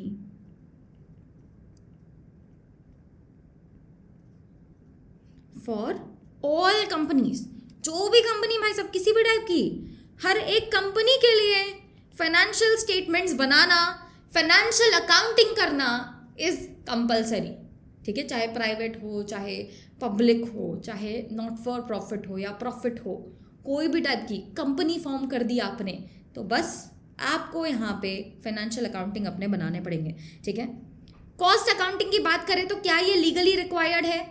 तो मोस्ट ऑफ द कंपनीज के लिए लीगली रिक्वायर्ड नहीं है, लेकिन कुछ कंपनीज है जिनके लिए लीगली रिक्वायर्ड है cost accounting, legally mandatory for certain class of companies, certain companies. तो कौन सी ऐसी कंपनीज है जिनके लिए एप्लीकेबल होता है? तो देखो, कंपनीज एक्ट के अंदर बताया गया है कि कुछ कंपनीज हैं जो टेबल ए टेबल बी, दो टेबल बनाया गया है। एक टेबल को बोला जाता है रेगुलेटेड सेक्टर, दूसरे टेबल को बोला जाता है नॉन रेगुलेटेड सेक्टर। इन सेक्टर्स के अंदर कुछ स्पेसिफिक प्रोडक्ट्स और सर्विसेज और सेक्टर्स को कवर किया गया है, जिनके लिए बोला गया है कि अगर आप इस प्रोडक्ट सर्विस या सेक्टर के अंदर आते हो और आपकी कुछ स्पेसिफिक टर्नओवर की लिमिट्स हैं, तो आपको अकाउंटिंग के, कॉस्ट अकाउंटिंग के रिकॉर्ड्स मेंटेन करने पड़ेंगे, है ना। तो कुछ लिमिट है टेबल से रिलेटेड कि रेगुलेटेड या नॉन रेगुलेटेड में भी आना चाहिए, साथ ही साथ टर्नओवर से रिलेटेड भी लिमिट है, वो फुलफिल होती है तब जाके कंपनीज का कॉस्ट अकाउंटिंग करना कंपलसरी होता है। अदरवाइज क्या कंपनीज खुद से इसे मेंटेन करती हैं? बिल्कुल मेंटेन करती है, क्योंकि कई सारे फायदे मिलते हैं कॉस्ट अकाउंटिंग से। ठीक है, नेक्स्ट, मैनेजमेंट अकाउंटिंग का क्या कोई स्टैट्यूटरी रिक्वायरमेंट है? आंसर इज नो, कोई स्टैट्यूटरी रिक्वायरमेंट नहीं है, लेकिन हर एक कंपनी मैनेजमेंट अकाउंटिंग करती है, क्योंकि मैनेजमेंट को इन्फॉर्मेशन तो देनी पड़ेगी। कहाँ से आएगी? मैनेजमेंट अकाउंटिंग से।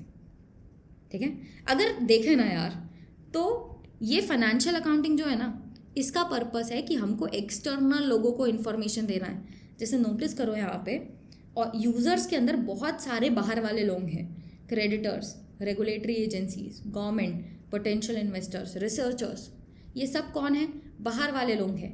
और बाहर वाले लोगों को इन्फॉर्मेशन देने के लिए फाइनेंशियल अकाउंटिंग बनाई गई है। Financial accounting is for external investors, external लोग जो कंपनी के बाहर के हैं, जो कंपनी में इंटरेस्टेड हैं, उनको इन्फॉर्मेशन कहाँ से मिलती है? फाइनेंशियल अकाउंटिंग से मिलती है।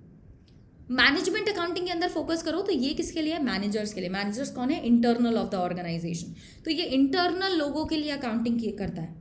वहीं कॉस्ट अकाउंटिंग की बात करें तो ये बीच का है, ये कुछ इन्फॉर्मेशन बाहर भी प्रोवाइड करता है, कुछ इन्फॉर्मेशन अंदर के लोगों को भी प्रोवाइड करता है। मोस्टली इसका काम है अंदर के लोगों को प्रोवाइड करना, कुछ टाइम पे ये बाहर के लोगों को भी प्रोवाइड करता है। जैसे जब ये लीगली मैंडेटरी है ना सर्टेन कंपनीज के लिए कॉस्ट अकाउंटिंग मेंटेन करना, तो कॉस्ट अकाउंटिंग का रिकॉर्ड मेंटेन करना कंपलसरी हो जाता है और कॉस्ट ऑडिट करना मैंडेटरी हो जाता है। जो कॉस्ट ऑडिट की जाती है दैट इज़ फॉर गवर्नमेंट को हमको रिपोर्ट भेजनी पड़ती है कॉस्ट ऑडिट करके, है ना। तो उस केस में जब आप गवर्नमेंट को भेज रहे हो तो बाहर के लोगों को भेज रहे हो, तो एक्सटर्नल भी जा रही है ये इन्फॉर्मेशन और ये इंटरनल भी इस्तेमाल हो रही है। मोस्टली ये इंटरनल इस्तेमाल होती है क्योंकि प्रोडक्ट और सर्विसेज का खर्चा निकालना, खर्चे कंट्रोल करना, स्टैंडर्ड इस्तेमाल करना, वेरिएंस एनालिसिस करना, ये सब ना बेस बनता है मैनेजमेंट अकाउंटिंग के लिए। तो ये इंटरनल के लिए ज़्यादा इस्तेमाल किया जाता है। ठीक है ना, तो ये भी लिख लें क्या कि कौन से यूजर्स के लिए हम बना रहे हैं इसे? यूजर्स,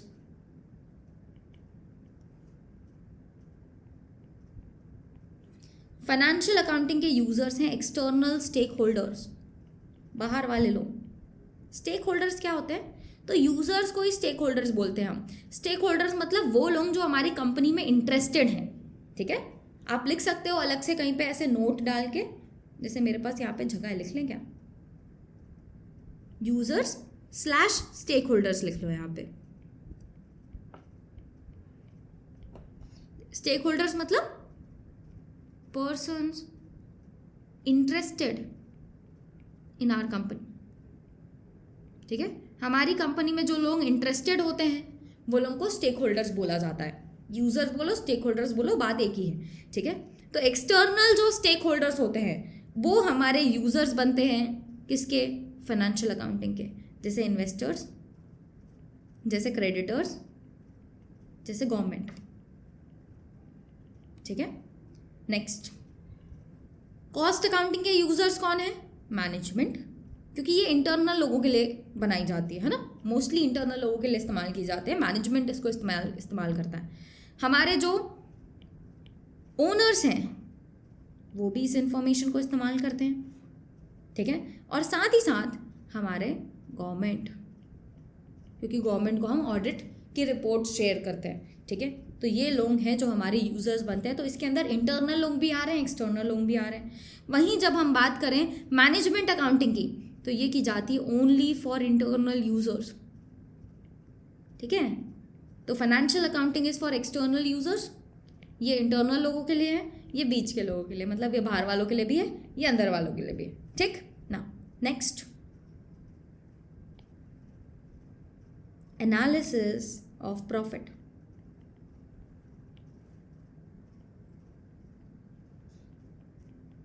प्रॉफिट जब एनालाइज किया जा रहा है या प्रॉफिट जब कैलकुलेट किया जा रहा है, तो किसके लिए कैलकुलेट किया जाएगा?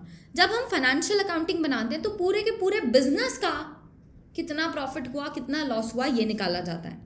और जब हम कॉस्ट अकाउंटिंग कर रहे हैं तो हम जो स्पेसिफिक प्रोडक्ट और सर्विस कस्टमर को प्रोवाइड कर रहे हैं उसका खर्चा, उसका प्रॉफिट कैलकुलेट करने की कोशिश करते हैं, ठीक है। तो लिखेंगे यहाँ पे फाइनेंशियल अकाउंटिंग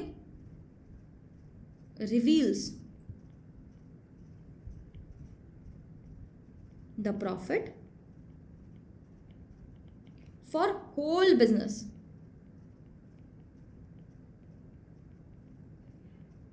जब हम कॉस्ट अकाउंटिंग की बात करते हैं तो ये प्रॉफिट निकालता है of each product, profit of each product जो हम बना रहे हैं, जो कस्टमर को प्रोवाइड कर रहे हैं। हर एक जॉब जो हमने काम किया कस्टमर के लिए, हर एक प्रोसेस जो हम फॉलो कर रहे हैं प्रोडक्ट बनाने के लिए, उनका खर्चा यहाँ पे निकाला जाता है, ठीक है। मैनेजमेंट अकाउंटिंग का काम क्या? खर्चा निकालना है, प्रॉफिट निकालना है। Answer is no.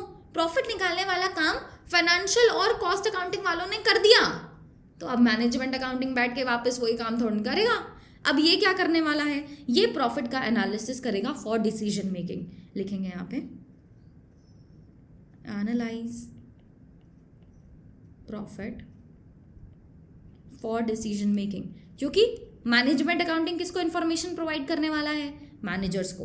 मैनेजर्स को क्या करना होता है? डिसीजन लेना होता है। तो डिसीजन लेने के लिए प्रॉफिट को एनालाइज करने का काम कौन करके देगा? मैनेजमेंट अकाउंटिंग, ठीक है। नेक्स्ट लिखेंगे अकाउंटिंग पीरियड। अकाउंटिंग पीरियड, तो कौन अकाउंटिंग पीरियड फॉलो करता है बताओ जरा? फाइनेंशियल अकाउंटिंग के अंदर अकाउंटिंग पीरियड फॉलो होता है कि 1 अप्रैल से लेकर 31 मार्च इसका फाइनेंशियल स्टेटमेंट बनाना है हमें, है ना। तो अकाउंटिंग पीरियड कौन फॉलो करता है एकदम रिलीजियसली? फाइनेंशियल अकाउंटिंग वाले। तो लिखेंगे यहाँ पे prepared for a definite period.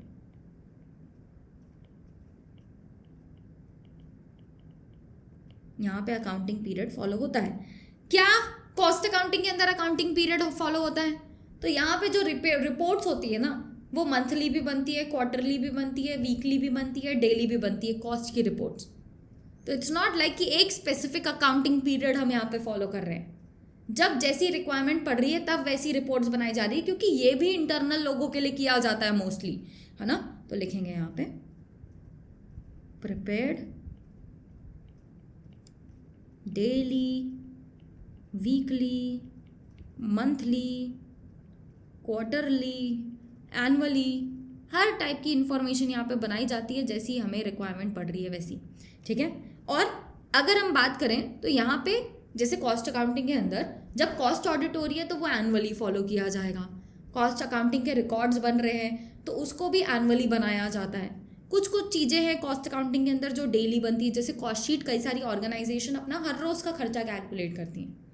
Weekly वो स्टैंडर्ड सेट कर सकते हैं, मंथली क्वार्टरली बेसिस में वो बजट्स बना सकते हैं। तो यहाँ पे हर एक टाइप का टाइम पीरियड फॉलो हो रहा है। लेकिन जब हम मैनेजमेंट अकाउंटिंग की बात करते हैं तो कोई भी स्पेसिफिक अकाउंटिंग पीरियड नहीं है। यहाँ पे ऐसा नहीं है कि डेली बनाएंगे या वीकली बनाएंगे या मंथली बनाएंगे, क्वार्टरली बनाएंगे, ये कोई अकाउंटिंग पीरियड ही नहीं फॉलो करते। जब जैसी इन्फॉर्मेशन मैनेजमेंट को चाहिए होगी, वीकली चाहिए होगी वीकली बनाएंगे, एनुअली चाहिए होगी एनुअली बनाएंगे। कोई स्पेसिफिक यहाँ पे नहीं है कि ये फॉलो करेंगे, ठीक है। नेक्स्ट स्कोप की बात करें, कौन कितना बड़ा है? तो फाइनेंशियल अकाउंटिंग इज बहुत बड़ा, ठीक है, ये परवसिव है। परवेसिव मतलब अच्छा खासा बड़ा है। वहीं जब हम बात करते हैं कॉस्ट अकाउंटिंग की, तो कॉस्ट अकाउंटिंग नैरो है, स्पेसिफिक है, नैरोअर, और वी कैन से स्पेसिफिक, जो सिर्फ और सिर्फ प्रोडक्ट और सर्विस के ऊपर फोकस करता है, उनके खर्चों के ऊपर फोकस करता है, ठीक है। लेकिन जब हम मैनेजमेंट अकाउंटिंग की बात करते हैं तो ये सबसे ज़्यादा ब्रॉडर है, broader then financial and cost. सबसे ज़्यादा बड़ा कौन है? मैनेजमेंट अकाउंटिंग, सबसे बड़ा। क्यों? सोच के देखो, हमारा जो फाइनेंशियल अकाउंटिंग है ये एज सारे फाइनेंशियल ट्रांजैक्शंस को डील करता है, तो ये परवेसिव है, अच्छा खासा बड़ा है। कॉस्ट अकाउंटिंग सिर्फ प्रोडक्ट और सर्विस के ऊपर डील करता है, इसलिए नैरोअर है, जो स्पेसिफिकली प्रोडक्ट और सर्विस के ऊपर फोकस करता है, तो ये एक स्पेशलाइज्ड फील्ड है कॉस्ट अकाउंटिंग। वहीं जब हम मैनेजमेंट अकाउंटिंग की बात करते हैं तो भाई साहब ये पास्ट की चीज़ों से भी डील करता है, ये फ्यूचर की चीज़ों से भी डील करता है, जो भी टाइप की, जिस भी टाइप की, जैसी भी इंफॉर्मेशन मैनेजमेंट को चाहिए होगी वो सबसे डील करता है। तो इसका स्कोप बहुत ज़्यादा ब्रॉड है as compare to financial and cost, ठीक है। नाउ आफ्टर दिस नेक्स्ट आता है स्पेसिफिक प्रोसीजर। कहाँ पे स्पेसिफिक प्रोसीजर फॉलो होता है?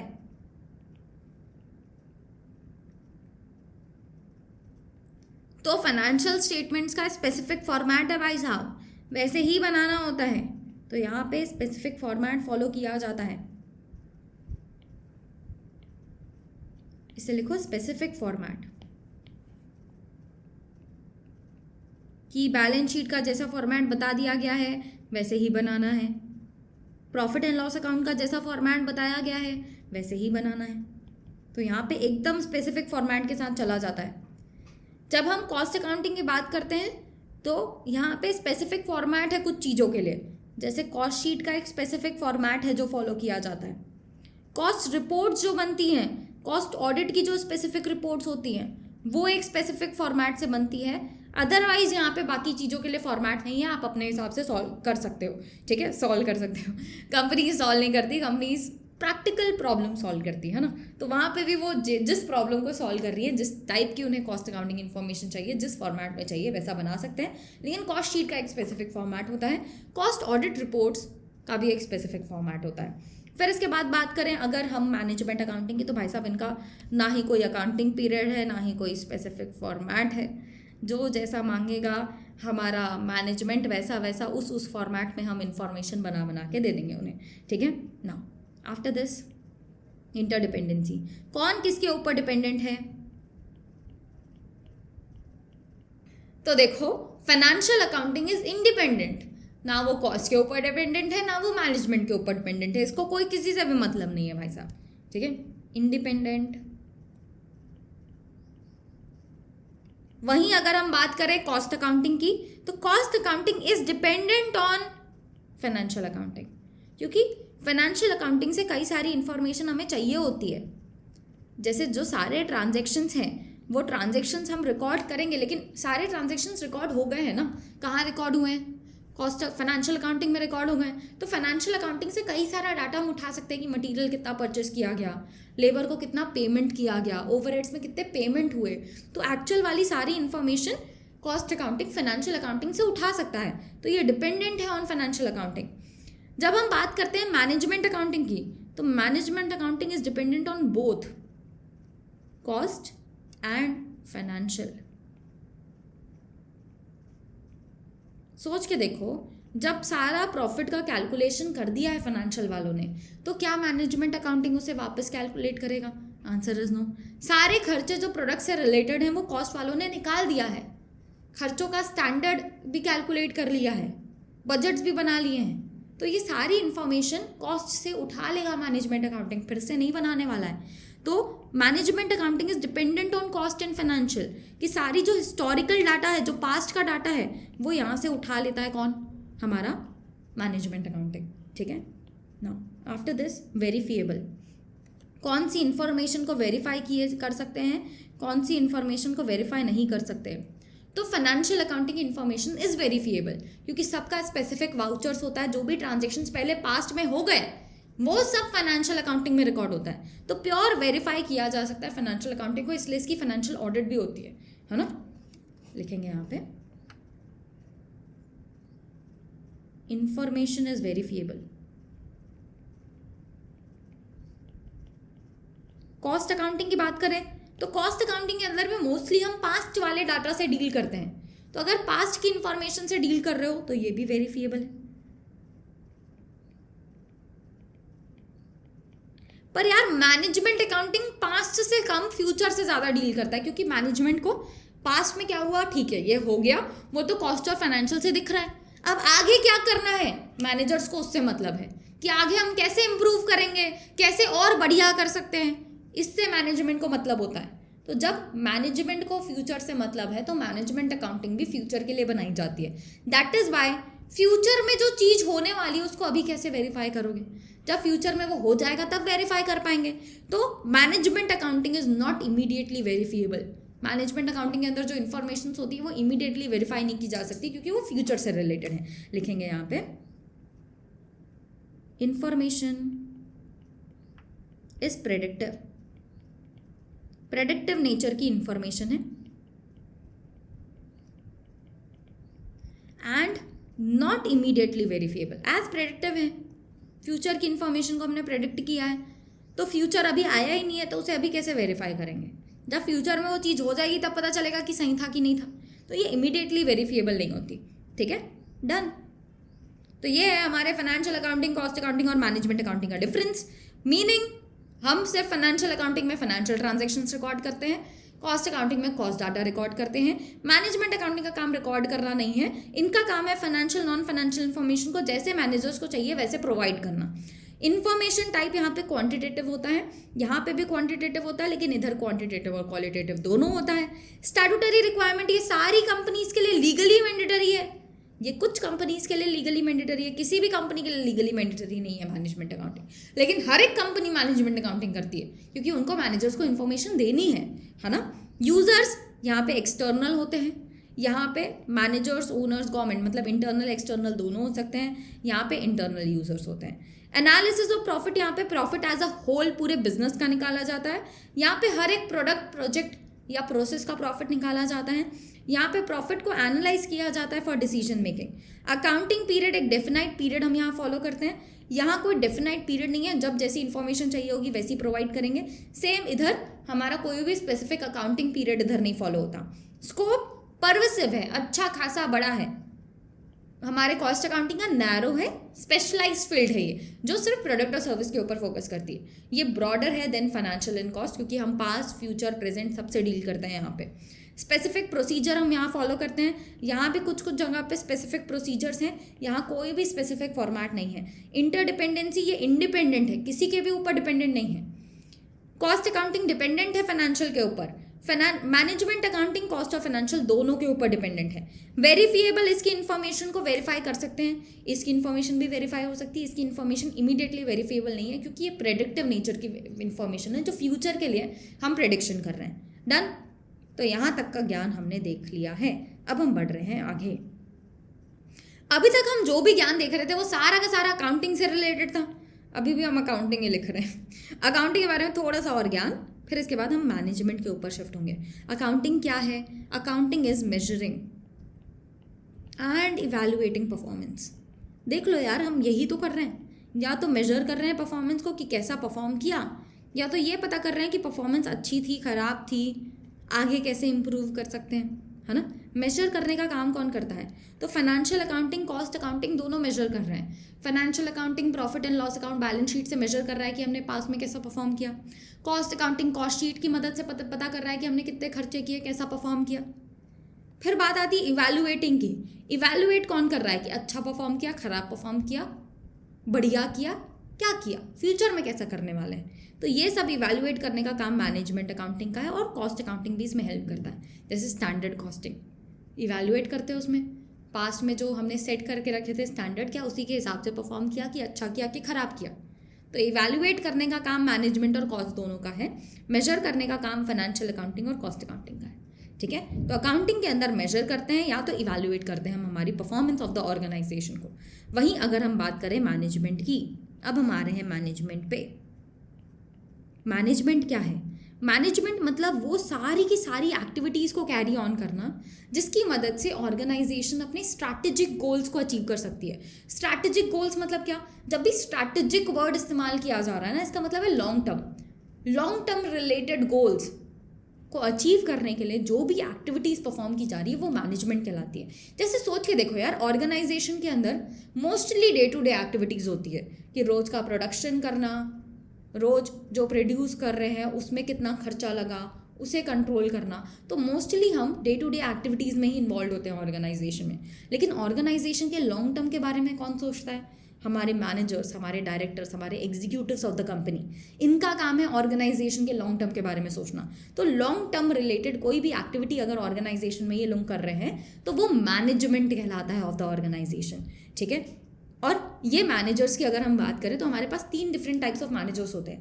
पहले वो जो टॉप लेवल पे बैठे हैं, दूसरे वो जो मिडिल लेवल पे बैठे हैं, तीसरे वो जो लोअर लेवल पे बैठे हैं। इन सब को अपनी अपनी जगह पे अपनी अपनी तरफ से थोड़ा बहुत मैनेजमेंट सबको करना पड़ता है। सबको स्ट्रैटेजिकली लॉन्ग टर्म के बारे में सोचना होता है, चाहे वो टॉप वाला हो जो सबसे ज़्यादा सोचेगा लॉन्ग टर्म के बारे में, मिडिल वाला भी सोचेगा, वो डे टू डे एक्टिविटीज़ पे भी ध्यान देगा, साथ ही साथ लॉन्ग टर्म के बारे में भी सोचेगा। लोअर लेवल वाला mostly day to day activities में इन्वॉल्व होगा, लेकिन इसका भी काम है कि थोड़ा बहुत ये भी लॉन्ग टर्म के बारे में सोचे। ठीक है, तो एज ये लॉन्ग टर्म के बारे में सोचने वाले हैं तो ये सारे हमारे मैनेजर्स बनते हैं जो कंपनी के मैनेजमेंट पे ध्यान देंगे। और मैनेजमेंट अकाउंटिंग का काम है कि ये तीनों लेवल्स के मैनेजर्स को उनकी हिसाब की इंफॉर्मेशन प्रोवाइड करना। ठीक है, लिखेंगे यहाँ पे मैनेजमेंट मतलब क्या? Entire range of activities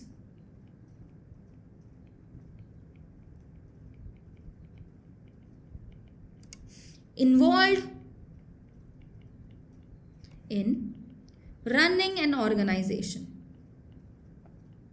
organisation को रन करने में जितना भी इंटायर रेंज ऑफ एक्टिविटीज़ करा जा रहा है उसको मैनेजमेंट बोला जाएगा। लेकिन ऑर्गेनाइजेशन के अंदर तो हज़ारों लाखों बहुत सारी चीज़ें होती हैं, डे टू डे एक्टिविटीज़ भी होती हैं, लेकिन उनको कवर किया जा रहा है क्या? Answer is no. हम कौन सी एक्टिविटीज़ को कवर कर रहे हैं? वो एक्टिविटीज़ जो हमें स्ट्रैटेजिक गोल्स को अचीव करने में हेल्प कर रही हैं, टू अचीव इट्स स्ट्रैटेजिक गोल।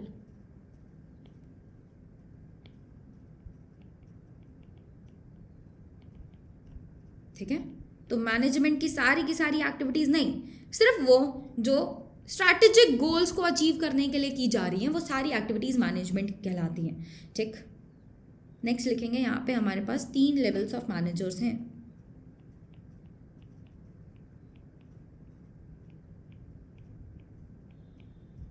पहले होते हैं top level,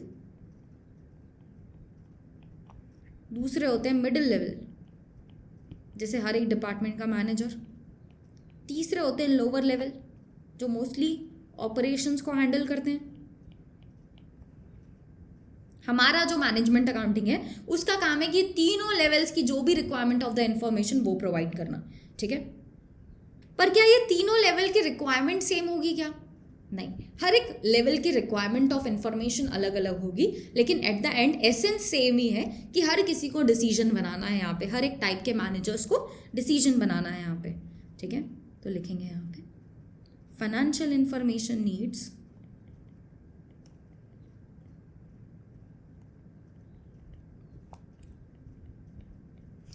varies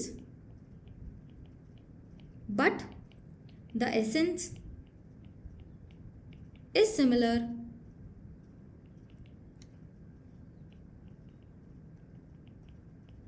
that is decision making। तीनों लेवल्स के मैनेजर्स के इंफॉर्मेशन वैरी कर सकते हैं, लेकिन एट द एंड तीनों यही चाहते हैं कि डिसीजंस मेंटेन बनाएं, वो डिसीजंस जो हमें हमारे स्ट्रैटेजिक गोल को अचीव करने में हेल्प करें। ठीक, तो अब हमने अकाउंटिंग को इन डिटेल देख लिया, मैनेजमेंट को भी समझ लिया कि भाई साहब मैनेजमेंट आखिरकार होता क्या है। अब हम मैनेजमेंट अकाउंटिंग दोनों वर्ड्स को एक साथ देखने वाले हैं। ठीक है, तो लिखेंगे यहाँ पे मैनेजमेंट अकाउंटिंग।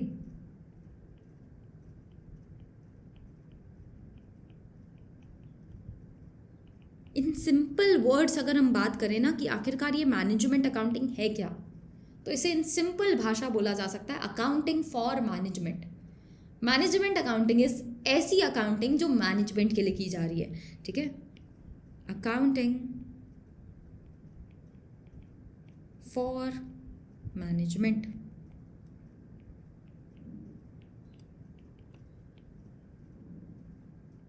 लिखेंगे यहाँ पे। अकाउंटिंग मतलब क्या? अकाउंटिंग मतलब प्रोवाइडिंग यूजफुल इंफॉर्मेशन। जो भी यूजफुल इंफॉर्मेशन चाहिए हमारे मैनेजमेंट को, वो यूजफुल इंफॉर्मेशन हम प्रोवाइड करेंगे। मैनेजमेंट मतलब कौन? पीपल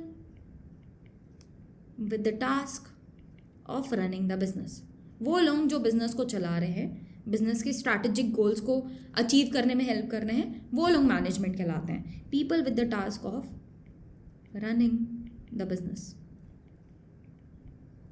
ठीक है, तो management accounting is accounting for management, जहां पे accounting is providing useful information to our management. Management मतलब वो लोग जो बिजनेस को चला रहे हैं। ठीक है, अब जब हम मैनेजमेंट अकाउंटिंग के अंदर अकाउंटिंग की बात करते हैं ना, तो यहाँ पे हम यूजफुल इंफॉर्मेशन प्रोवाइड कर रहे हैं। ये यूजफुल इंफॉर्मेशन मतलब क्या?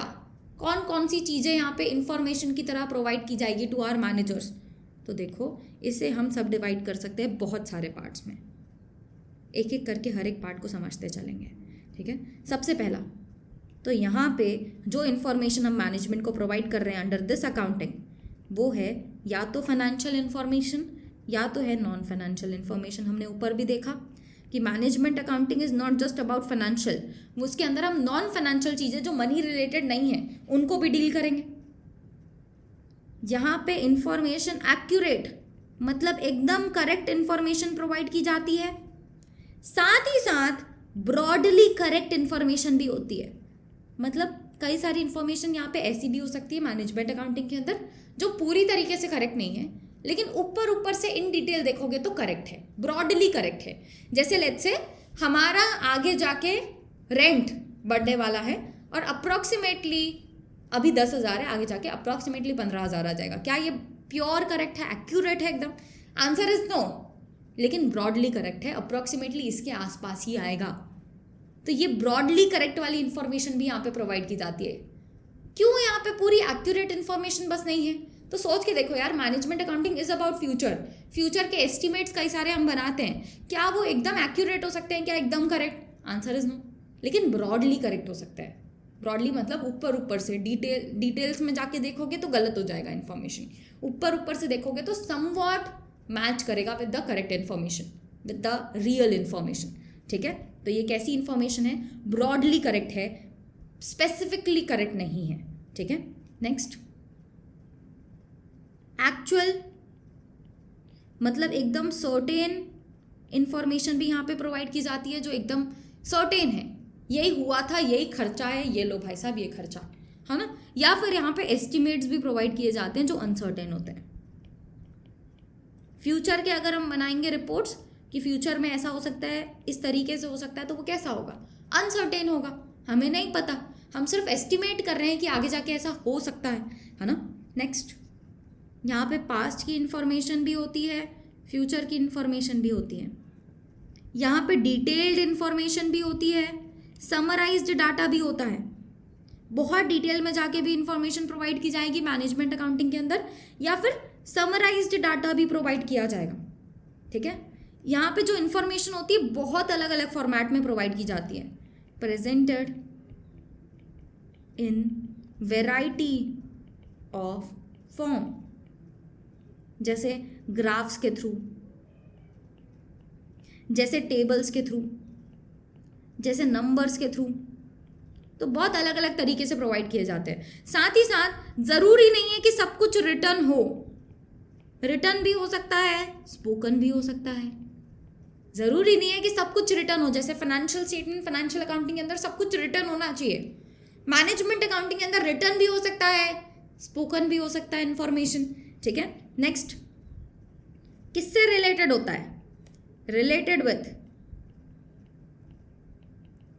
प्रॉफिट और लॉस रिलेटेड हो सकता है, खर्चे और इनकम रिलेटेड हो सकता है, क्वांटिटी रिलेटेड हो सकता है, क्वांटिटी या वॉल्यूम कि कितनी यूनिट्स प्रोड्यूस की, कितने यूनिट्स बेचने वाले हैं, क्वालिटी रिलेटेड हो सकता है, क्वालिटी इंटीग्रेटर्स, जैसे ट्रेंड क्या चल रहा है ना। तो भाई साहब इतनी सारी अलग अलग टाइप की इंफॉर्मेशन हो सकती है मैनेजमेंट अकाउंटिंग की। तो management accounting is about providing useful information, लेकिन इन्फॉर्मेशन कैसी होगी?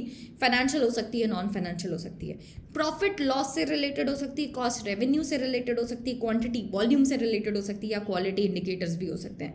एक्यूरेट इन्फॉर्मेशन हो सकती है, एकदम करेक्ट, या फिर ऊपर ऊपर से करेक्ट, इन डिटेल जाओगे तो थोड़ी बहुत डिस्क्रिपेंसीज आ सकती है। ब्रॉडली करेक्ट इन्फॉर्मेशन भी होती है यहाँ पे। एक्चुअल जो हो चुका है एकदम सर्टेन इन्फॉर्मेशन, पास्ट की भी हम देखते हैं। एस्टिमेट्स अनसर्टेन इन्फॉर्मेशन भी होती है जो फ्यूचर से रिलेटेड हम बनाते हैं, तो मतलब पास्ट और फ्यूचर दोनों हो सकता है। डिटेल्ड इन्फॉर्मेशन हो जा सकती है, एकदम डिटेल में जाके हर एक डिपार्टमेंट का एक एक खर्चा को पकड़ पकड़ के देख रहे हैं, या फिर समराइज डाटा, ऊपर ऊपर से भी डाटा हम देख सकते हैं।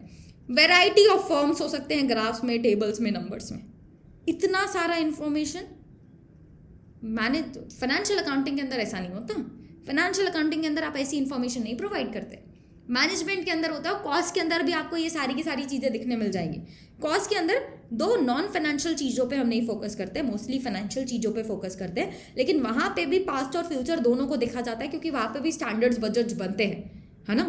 तो यूजफुल इंफॉर्मेशन मैनेजमेंट के अंदर ये सारी की सारी टाइप की हो सकती है, ठीक है ना। मूविंग फॉरवर्ड, अभी हमने क्या देखा? Management accounting is accounting for management. अब मैनेजमेंट अकाउंटिंग की एक और डेफिनेशन लिखेंगे यहाँ पे, मैनेजमेंट अकाउंटिंग, क्योंकि एग्जाम में तुमको पूछा व्हाट इज मैनेजमेंट अकाउंटिंग, तो सिर्फ इतना नहीं लिख के आ सकते ना कि अकाउंटिंग फॉर मैनेजमेंट। पहली बात तो जब भी तुम अकाउंटिंग फॉर मैनेजमेंट लिख रहे हो एग्जाम में, तो यू हैव टू राइट ये वाला पार्ट भी, कि अकाउंटिंग मतलब प्रोवाइडिंग यूजफुल इन्फॉर्मेशन, और यूजफुल इन्फॉर्मेशन मतलब ये सारी की सारी इन्फॉर्मेशन हो सकती है।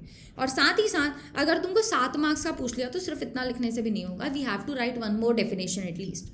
तो मैनेजमेंट अकाउंटिंग की एक और डेफिनेशन क्या है लिखेंगे?